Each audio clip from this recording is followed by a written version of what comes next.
ที่นะครับทุกคนข้าพเจ้าเองมีชื่อว่าจิตติพร ไสถพันธ์หรือว่าสักกริยาเป็นตัวแทนจำหน่ายยา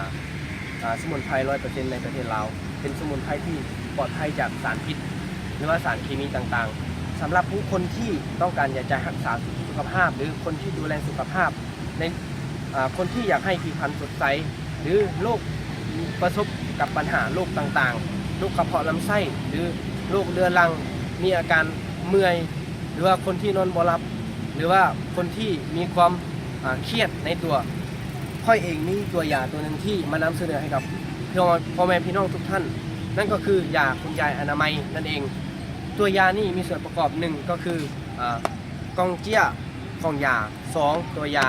3แก้ว4ถุงผ้า5น้ำตาลเนาะแล้วก็ส่วนในตัวยาในถุงยานี่ก็มีอยู่7ชนิดด้วยกันนั่นก็คือนั่นก็คือ1ดอกโมไม2เก๊กฮวย3พุทราจีนหรือมังทันจีน4กระเจี๊ยบแดงหรือว่าซุปหมากส้มพอดี5มักตูมหรือว่ามักตัง6ปอกกระบิด7มะขามเปียกมะขามแขกหรือว่ามะขามป้องเขานั่นเองส่วนวิธีการต้มของยานี่ก็คือเขามาเบิ่งวิธีการต้มเลยเนาะวิธีการต้มยาก็คือมีอยู่9วิธีด้วยกันยาของเขามีอยู่ทางในนี่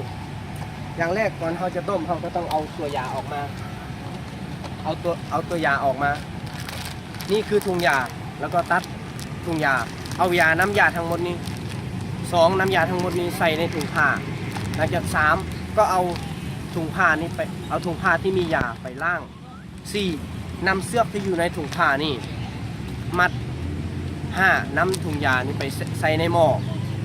แล้วเอาน้ำใส่3 ลิตรเท่านั้น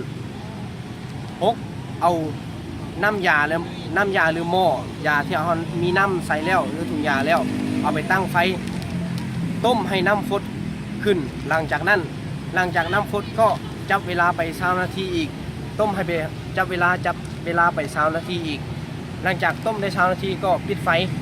หลังจากปิดไฟแล้วก็เอาน้ำตาลที่อยู่ในกล่องนี่เอาน้ำตาลที่อยู่ในกล่องใส่หลังจากนั้นก็กวนให้น้ำตาลละลายปล่อยให้น้ำเย็น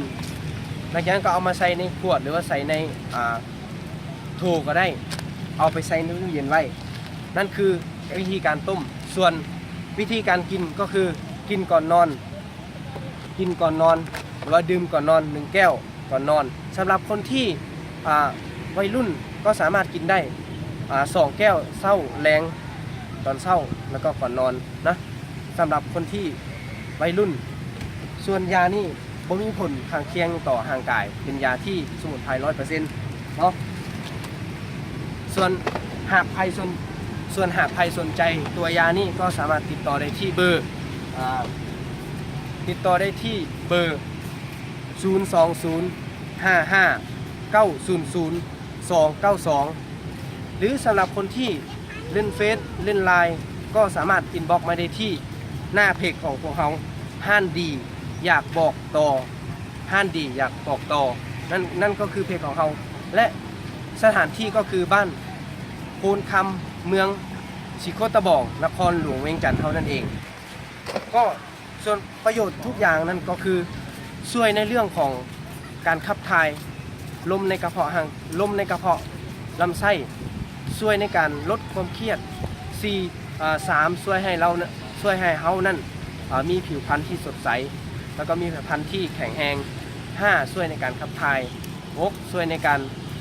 ขับไขมันออกจากเส้นเลือดของเขา7ช่วยให้เขานั้นขับถ่ายได้สบายและช่วยให้เขานั้นมีอนุมูลต่อต้านอิสระช่วยให้เขานั้นมีที่สุขภาพแข็งแรงดีล้างลำไส้ที่เป็นบาดเป็นแผลในลำไส้นะอันนี้ก็คือประโยชน์หลายอย่างที่เราสามารถจะนำยาสมุนไพร 100% จากคุณยายแม่อนามัยมานำเสนอให้กับพ่อแม่พี่น้องที่สนใจก็สุดท้ายนี้ก็อยากจะกล่าวคำว่าสบายดี